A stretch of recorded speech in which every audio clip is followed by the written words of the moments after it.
A show duct taped together by broken promises and hopes and dreams. Recorded in the corner of Wade's dirty bathroom. Get ready for WMBT.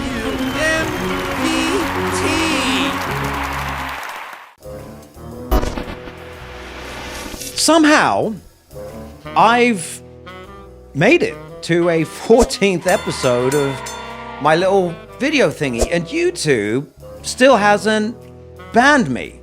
Just took me offline a couple of times as a little slap on the wrists. Everyone's been asking me why I haven't done an episode on the music business. And by everyone, I mean the 4 people that actually watch this nonsense. So here it is. My take on the music business. During a 1-month period in 1991, 6 iconic albums came out that to this day are loved and regularly played. Metallica, Black, Pearl Jam, 10, Guns N' Roses, Use Your Illusions 1 and 2, The Red Hot Chili Peppers, Blood, Sugar, Sex, Magic, Soundgarden, Bad Moto Finger, and last, definitely not least, Nirvana, Nevermind. Now, I'm not just singling out an event in 1991. I can do this from the 50s through to the mid-2000s. However, that musical impact slowly started winding down. It's currently January 2026. Do you think there will be just one song released this month that will be remembered and loved 40 years from now? Now, according to the internet, I sold 100 million records, which is bullshit. As a producer, more like 20 million, and mostly thanks to my mommy buying the bulk of them. And then the other 80 million was probably just me like touching a fader or recording something. I spent 25 years in the music business and I got out in 2022. I walked away with 16 platinum records, 8 gold ones, and 0 interest in ever going back into the music business. I discovered that life works so much better without certain folks in it. I don't know, like, cops, lawyers, DJs, or celebrities in general. I wrote my first song when I was 8, and it wasn't very good. It was under candlelight, before electricity and before AI. So I've always said the music business picked me, I didn't pick it. I grew up on the northwest coast of Africa, which is, to be clear, not where you go to develop a musical career.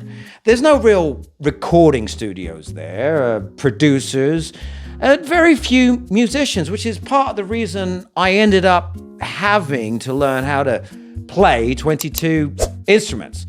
I don't play any of them very well at all, just well enough to record whatever was rattling around in my head to make a song. But this episode isn't about me, so let's move on. The music business has been a popular way since the 1950s to exploit young artists, giving them very little for a lot of creativity and hard work. These artists' efforts were mostly propping up the coke habits for the record executives of the day, while the artists themselves were struggling to pay rent and even going into debt courtesy of the record label, charging them for things like studio time, touring, or hookers. However, things started to change around 2010, when artists started establishing their own independence from record labels, thanks to things like social media. So instead of the artists getting screwed, it was the fans' turn to take it in their bum. For example, Taylor Swift was able to generate $2 billion during her 2024 tour. This money, for the most part, came from parents remortgaging their house or credit cards. Just to treat the kids. For context, Michael Jackson's highest grossing tour ever was History, making $165 million in 1997. Adjusting for today's inflation, that's roughly $332 million in today's money. The cheapest Michael Jackson ticket at his peak, adjusted for today's inflation, was $60. Taylor Swift's, on the other hand, if you're lucky, $360. So, it's clearly a better time to be an artist, but definitely not a fan. But to be fair, the fans' parents are allowing this price gouging to happen. I would argue that Michael Jackson was slightly more talented than Taylor Swift. No way. With more hits. However, the earnings clearly favor Taylor Swift by a lot. But this is driven by us, the consumer, for allowing it. Much like the overpaid athletes that we watch at sporting events. They wouldn't be overrated and overpaid if we refuse to pay the ticket price. Now, what I've always admired about Michael Jackson is, even as disconnected from reality as he was, he still somehow recognized that looking after his fans at the box office was top priority, and not to exploit them. Cheers to Michael. Once upon a time, artists had to create their art according to what they felt was right in the moment, which spurred on musical innovation. But now, music and even movies seem to be focus group even before anything is actually created, seemingly operating on this fear of failure and completely disregarding the time-tested and true saying that fortune always favors the bold. Hence, how entertainment is having less of an impact today. What sucked for little old me was all I ever wanted to be as a kid was a music producer, which during the 90s meant I had to spend years learning how to play instruments, record, write, arrange, and then acquire enough credits to slowly move up the ranks and hopefully avoid needing to tickle someone's taint. But by the time I earned enough stripes, if you will, to call myself a real music producer in the early 2000s, these kids suddenly appeared called click producers, thanks to applications like Fruity Loops or GarageBand that served as cheap pre-production tools that help struggling record labels save money.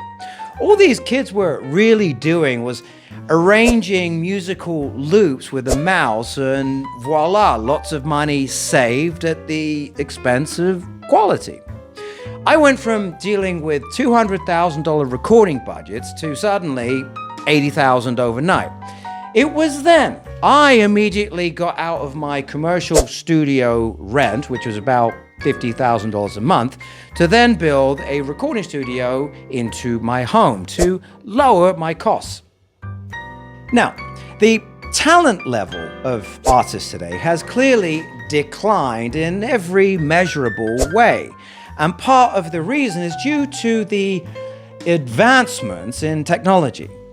Singers, musicians used to have to be able to record without making mistakes. And now technology does the heavy lifting for them, so you don't really need to be very good anymore. Even the songwriting is now almost exclusively being done by AI. So music is sadly becoming a lost art. During the 90s, Tiesto was being paid $150 a night for his DJing services, and then 20 years later got bumped up to $250,000 a night. How? Well, part of the reason is thanks to this lovely Scotsman who is a great music producer named Calvin Harris. He got a facelift and made himself look pretty and became a DJ. He branded himself as the artist to his work by putting his name before the singers or the performers. To us old school music producers, this was sacrilege. A producer's job was to make a singer or a band sound the best that they can be behind the scenes, not to upstage the true performer. Calvin saw song royalties dwindling because people weren't, buying music anymore. So he branded himself as the DJ to the music he was creating so he could get paid by the venues for performance, which was basically pressing play and moving his arms up and down.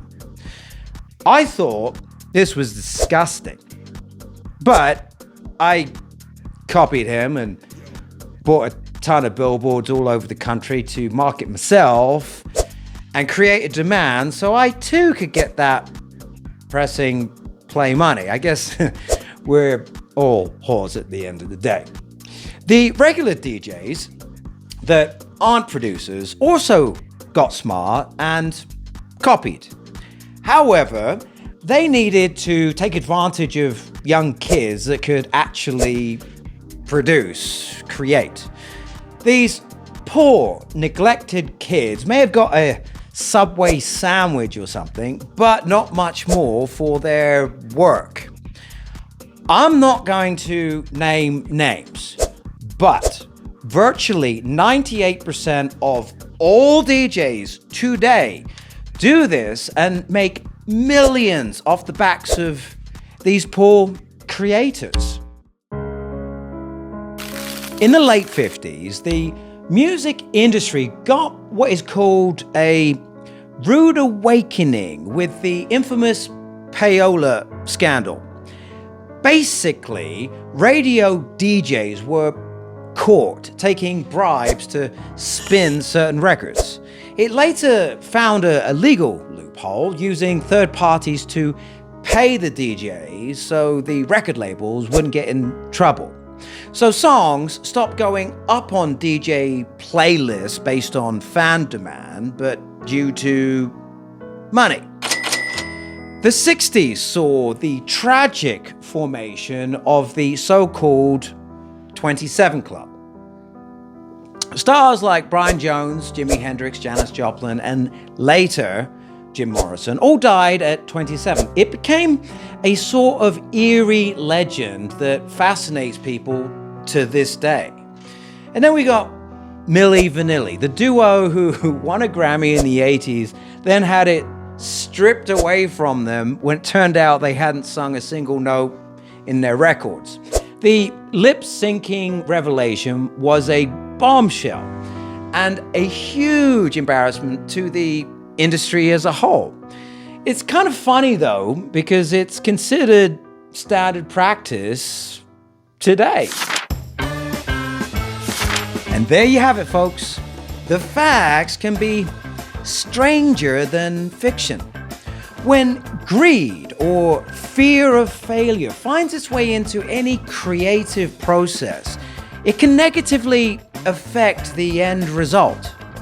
I sincerely hope that artists in position of power will one day consider that having 10 mansions at the expense of your fans is less than necessary.